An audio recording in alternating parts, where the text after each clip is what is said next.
আমরা অনেকেই আছি যারা ক্যাপকাট দিয়ে অডিও জেনারেট করে থাকি, কিন্তু ক্যাপকাটে একটা সমস্যা আছে, সেটা হচ্ছে 3000 ক্যারেক্টারের বেশি ভয়েস জেনারেট করা যায় না। তো আজকের ভিডিওতে আমি দেখাবো কিভাবে 3000-এর থেকে বেশি আপনি অডিও জেনারেট করতে পারবেন ক্যাপকাট দিয়ে। তো চলুন শুরু করি আজকের ভিডিও। এখন আমরা চলে আসলাম আমাদের মোবাইল স্ক্রিনে। স্ক্রিনটা যাতে বড় দেখা যায় এই কারণে আমি দুইটা ভাগ করে নিয়েছি, একটা নিচের অংশ আর একটা উপরের অংশ। তো এখন আমরা চলে যাব নোট জিপিটি। গুগল ক্রোমে গিয়ে লিখব নোট জিপিটি। এই ওয়েবসাইটের লিঙ্ক আমার টেলিগ্রাম গ্রুপে দেয়া থাকবে। তো এখান থেকে প্রথমে আমাদের যে বড় ভয়েসটা আধা ঘন্টা 1 ঘন্টা যত প্রয়োজন এখান থেকে আমরা চাইলে জেনারেট করতে পারি। তো এখানের ভয়েসগুলো আমরা ইউজ করতে পারি, কিন্তু সমস্যা হচ্ছে এইখানের ভয়েসগুলো রোবোটিক লাগে এবং কি অল্প কিছু ক্যারেক্টার আছে। তো এই কারণে আমরা হচ্ছে ক্যাপকাটের ভয়েসটা ইউজ করব। আর ক্যাপকাটের যেহেতু আমরা ভিডিও টাইটেল দেখেই বুঝছেন যে কী নিয়ে ভিডিও, তো আমরা দেখাবো কিভাবে ক্যাপকাটে আপনারা আনলিমিটেড ভয়েস ক্যারেক্টার জেনারেট করতে পারেন। তো এখন হচ্ছে এইখানে আসার পরে জেনারেটে ক্লিক করার পর কিছুক্ষণ এভাবে থাকলে এখানে দেখতে পারবেন যে জেনারেট হয়ে গেছে নিচের ভয়েসটা। তো এখানে আপনার হচ্ছে ডাউনলোডে ক্লিক করে এখান থেকে ডাউনলোড করে নেবেন। কিছু সময় নেবে ডাউনলোড হতে, যাদের নেট অনেক ফাস্ট তাদের দ্রুত হয়ে যাবে। তো আমার নেটটা স্লো, এই কারণে সময় নিচ্ছে, তো আমি এইটুকু স্কিপ করছি। তো এখন আমাদের একটা কাজ করতে হবে, আমাদের যে ফাইলটা সেটা হচ্ছে ওয়াফ বা ওয়েব যেটাই বলেন, সে ফাইলে সেভ হয়েছে। তো এইটাকে আমরা এখন MP3-তে কনভার্ট করব। তো এর জন্য হচ্ছে আমাদের ডাউনলোডে গিয়ে ওইখানে একটা ফাইল আপনি আপনার পছন্দসই লিখে দিবেন। দেন হচ্ছে যেখানে লেখা আছে WAV ওয়েভ, সেইখানে আপনার যে MP3 এক্সটেনশনটা সেটা লিখে দেবেন। তো দেখতে পারতেছেন যে হয়ে গেছে। তো এখন আমরা চলে যাব আমাদের ক্যাপকাটে।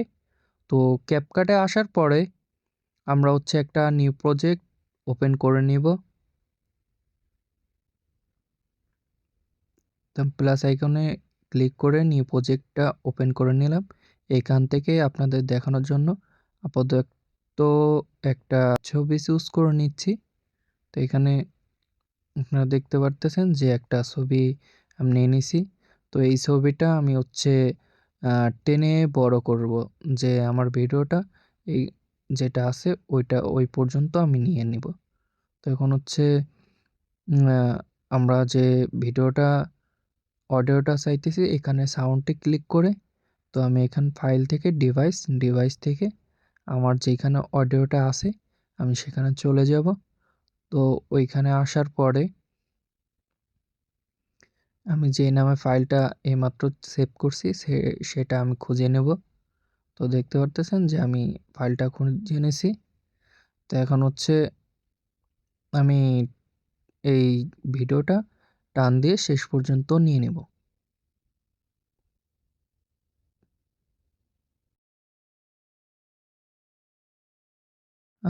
অনেক ক্ষেত্রেই দেখা যায় যে অনেকেই ভিডিওর যে সাবটাইটেলটা জেনারেট করতে গেলে পরবর্তীতে ছবি বড় করতে গেলে বা ভিডিও বড় করতে গেলে ওই সাবটাইটেলগুলা ভেঙে যায় বা এলোমেলো হয়ে যায়। এই ক্ষেত্রে আপনি আগেই ছবিটা বা ভিডিও যেটাই থাক সেটা টেনে বড় করে নিবেন।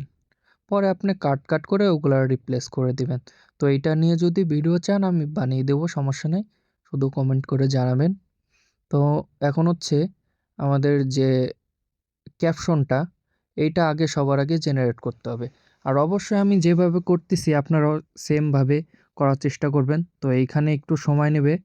তো আমি সময় নেওয়া পর্যন্ত এইখানে একটু স্কিপ করে দিচ্ছি। আপনারা দেখতে পারতেছেন আমার 99 হয়ে গেছে, এখানে সময় নেবে। তো আমি স্কিপ করছি। সাবটাইটেল জেনারেট হওয়ার পরে অ্যারোতে ক্লিক করলে এন্টার ক্যাপশন নামে একটা অপশন পাবো।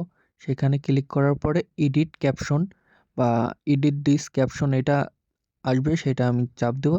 তো এখানে দেখতে পারতেছেন যে আমার ভয়েস ক্যারেক্টার আছে 5471, অর্থাৎ 3000-এর থেকে বেশি। তো এখানে যদি আমি বাড়তি কিছু লিখি তাহলে কিন্তু এটা ফেল দেখাবে। তো এইখানে এইভাবে যেভাবে আছে সেভাবেই করে দিতে হবে আপনার ভয়েস জেনারেট। আপনার পছন্দসই একটা ক্যারেক্টার চুজ করবেন। দেন হচ্ছে নেক্সটে ক্লিক করলে স্প্লিট অটোমেটিক্যালি যেটা আছে সেটা আপনার ক্লিক করে জেনারেটিং অপশনে চাপ দিয়ে দেবেন, তাহলে দেখা যাবে যে কিছুক্ষণ সময় নেবে। তো কিছুক্ষণ সময় নেওয়ার পরে আপনার ভয়েসটা রেডি হয়ে যাবে। তো আমি এইটুকু স্কিপ করছি, না হলে ভিডিওটা অনেক বড় হয়ে যাবে। তো আমার ক্যারেক্টার অনুযায়ী ভয়েস জেনারেট হয়ে গেছে। তো এখানে আপনারা দেখতেছেন যে আমি এইটা প্লে করলে আমার ডাবল ভয়েস হইতেছে, এই কারণে আমি হচ্ছে উপরে যে ভয়েসটা প্রথমে আমরা নিয়ে আসছিলাম সেটা ডিলিট করে দেব। তো এখন দেখতেছেন যে আমার যে পরবর্তীতে যে ক্যারেক্টার সিলেক্ট করছি ওই ক্যারেক্টার অনুযায়ী ভয়েস চলে আসছে। তো আশা করি বুঝতে পারছেন। আর ভিডিওটি ভালো লাগলে আমাদের চ্যানেলটি সাবস্ক্রাইব করে আমাদের পাশে থাকবেন। ধন্যবাদ।